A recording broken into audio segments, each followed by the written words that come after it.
Diablo 4's Season 2 looks surprisingly good from the dev update livestream. I'm going to break down some of the highlights in this video that make me excited. Now, first of all, I didn't think there was going to be as many changes. I did not think there was going to be as much new additions to the game as there seems to be. Whether or not this is enough for you to come back and try the game, if you are not currently playing the game, is up for you to decide. But I'm going to lay down the information so you have it available on the highlights of what makes me the most excited about Season 2. So with that being said, I want to tell you the #1 change that I actually like the best. And you might think I'm going to go with the fact that Uber Uniques are going to be farmable, or there's 5 new bosses, but actually it's something different. So items in this game feel bad to farm, and they're trying to work on that with this one change is one such addition I actually like. So for instance, World Tier 4 now only drops Ancestral items. World Tier 3 only drops Sacred items. So you remember before when you're in World Tier 4 and you're getting Sacred, I'm like, why am I getting Sacreds when I'm on World Tier 4? Obviously, I'm not going to use the Sacred. When you go into World Tier 3 and you start getting Sacred items dropping for monsters, you will find that you will no longer be having normal items dropping for monsters. The only items that will drop for monsters in World Tier 3 will be sacred in nature. Instead, when you would have got like a rare item before, you're going to get crafting materials that you can use instead. When you go into World Tier 4, only ancestral items will drop for you as you're playing. You will no longer see sacred items or normal items. Now it is easier to acquire the gear that you're looking for, which, yes, might make it easier for you to gear out your character in a game that's already easier to gear out the character. However, they're moving the goalpost and what the goal is for gear. So now Uber Uniques are actually going to be farmable, and they said that you will know people with Uber Uniques. You will absolutely know people that have Uber Uniques after this goes live, and there's a way for you to farm them specifically from going after Duriel. They're still very rare relative to other item types. But it's not like it was in the past. Like, you're going to see people in your clan that have Uber Uniques. You're going to know people that have Uber Uniques. You have a way to hunt for these. They actually want these to be an acquirable piece of gear. You might ask yourself, how do I acquire the Uber Uniques?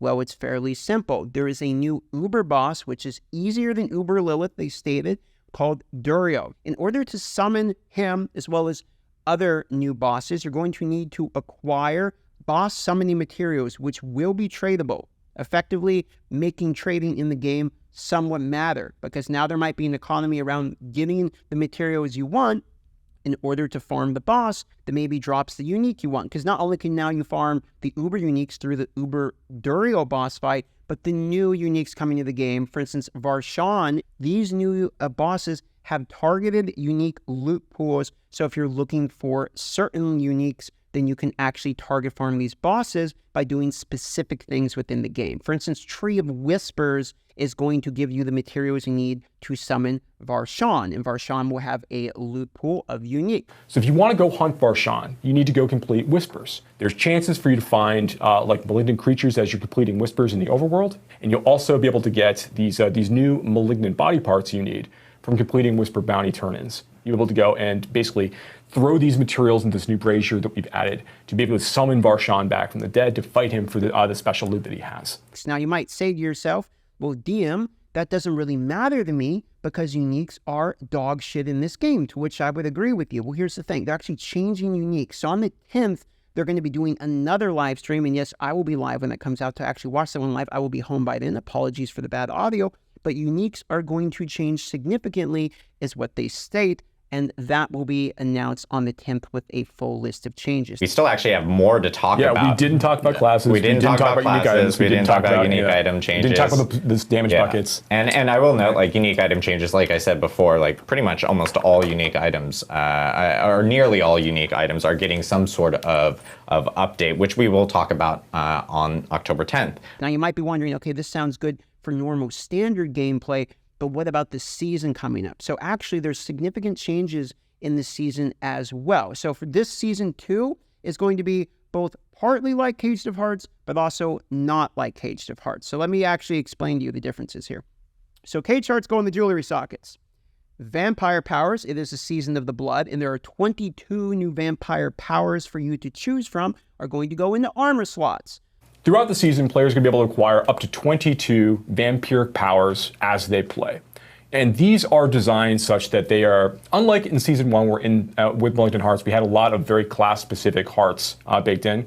We tried to make sure that the vampiric powers that players collect in Season 2 are all class-agnostic in nature. Players need to acquire certain armor pieces that have these packs associated with them in order to fuel these. So that is where it is similar. However, you're going to level up the abilities through materials you will acquire on your gear, okay, which will make the powers effectively stronger. And some of these powers are actually quite ridiculous. Now, they have the full list of 22 of them. I'm not going to go over all of them because this is a highlight video, and I will go over all of the vampire powers in a different video. But I actually thought that part looked pretty interesting, and they say every piece of these are going to have a pact associated with it, and it gets kind of complicated, so we're going to have to go over that in sort of a separate video. But the vampire powers actually look fairly decent. There's a few of them that look sort of juicy. So the aim of these are not to be so class specific, for instance, like the caged hearts, but a little bit more of broad sense powers that can be used by anyone depending upon your builds. I think like the one that comes to mind, for instance, is there's one that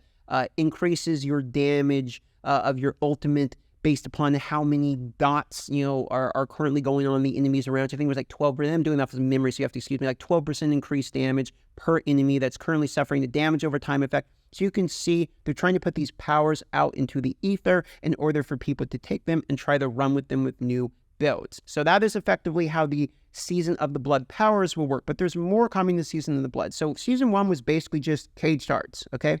Season 2, we get the Caged Hearts Plus, but then they also have new things coming to the game. For instance, there's this new area called the Blood Harvest, which is sort of like the Hell Tides. Instead of Hell Tides being only in certain parts of the world at certain times, these actually take over zones and will always be up. So you're always having the ability to farm them. There's always a blood harvest active across Sanctuary at any given time. Like when a blood harvest ends in one location somewhere in Sanctuary, a new one's going to pop up as Lord Zir's forces now move to a new location. There are currencies you will be farming that will actually open these caches as well with rewards in them, but the currency doesn't disappear. So you can choose to go farm it when you want and then come back to it and farm when you want in order to get these currencies. You're going to be earning a couple of new materials that you don't get elsewhere, and that is you're going to be able to earn bloodlures, which bloodlures that you'll be able to use to basically like bait bloodseekers to come to you to be able to fight packs of them as time goes on.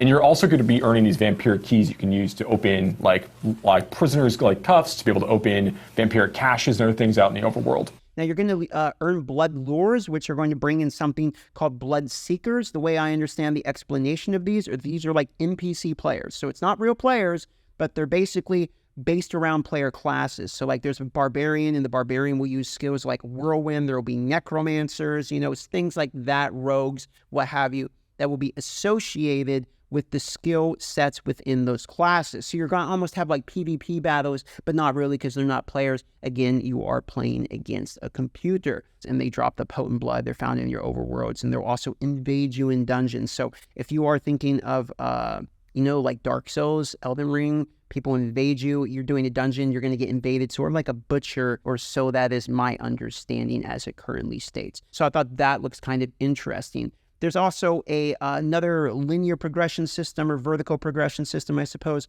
called Hunter's Acclaim. You're going to do like these challenges to get more power and gear, sort of vague at the moment. As you do things in the Blood Harvest area, as you're killing Bloodseekers, as you are freeing prisoners, as you're completing new Blood Harvest themed whispers that are also going to be active in those areas, you're going to be earning Hunter's Acclaim that will allow you to basically go and earn a number of other rewards.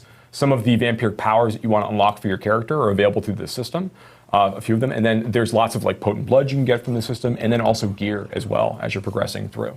Now, moving forward, there's new bosses. They mentioned these with each a unique pool. There are 5 new bosses, and like I stated earlier, you access these bosses through acquiring different materials, which again are tradable from doing different activities. Varshan, for instance, with the Tree of Whispers. There's the Galvanic Saint, which is like a lightning boss, and you can do that by completing Hell Tides. So we have another reason to actually do the Hell Tides as well. One of the new creatures that we're adding is this the Galvanic Saint. This is a new, like very lightning-themed boss that players will be able to go and engage with as they complete Helltide content. They will learn Infernal Steel from opening various caches and use this as a way, as part of a new layer, to go and summon the Galvanic Saint and deal with his lightning-themed attacks. Now, if you kill these two bosses, this is going to give you what you need in order to summon that level 100 Uber Duriel boss to get the Uber Unique. So you effectively have to farm these certain bosses in order to get to the next boss. So if you want to farm Uber Uniques, then maybe you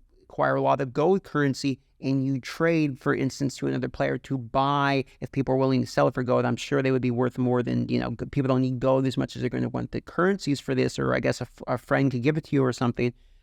You would then farm the other bosses in order to get the pieces that you actually need to summon the Uber Unique, or the Uber boss fight, which is easier than Uber Lilith, by the way. They've doubled down on mentioning that, which will give you access to these Uber Uniques. Additionally, when you kill Varshan and when you kill the Galvanic Saint in World Tier 4, they drop summoning components that you need in order to summon Duriel, King of Maggots, who is a new level 100 boss that we're adding as part of the seasonal experience, who has a chance to drop unique items as well as a low chance to drop Uber unique items. There's also like an Ice Beast. You get pieces to summon him through the Nightmare dungeons that are tier 30 plus. So we have another loot system through the Nightmare dungeons. So if you're looking to fight that boss in particular with the uniques, again, there's unique loot pools, and the uniques will change to hopefully be better, so the itemization feels better. If you're looking to acquire those uniques, you can get those through doing the Nightmare dungeons. So the Beast in Ice is a new boss that you can go and summon after you start completing Nightmare dungeons higher than tier 30. So tier 31 plus Nightmare dungeons, 85-ish monsters and so on from there. There's chances for the components that you need to drop at the end of the Nightmare dungeon you'll be able to use to make a new special Nightmare dungeon key that explicitly brings you to the Beast in Ice's lair. Now here's the cool thing I thought they did on this one, is because the Duriel is summoned through giving Varshan in World Tier 4 and Gregorio in World Tier 4.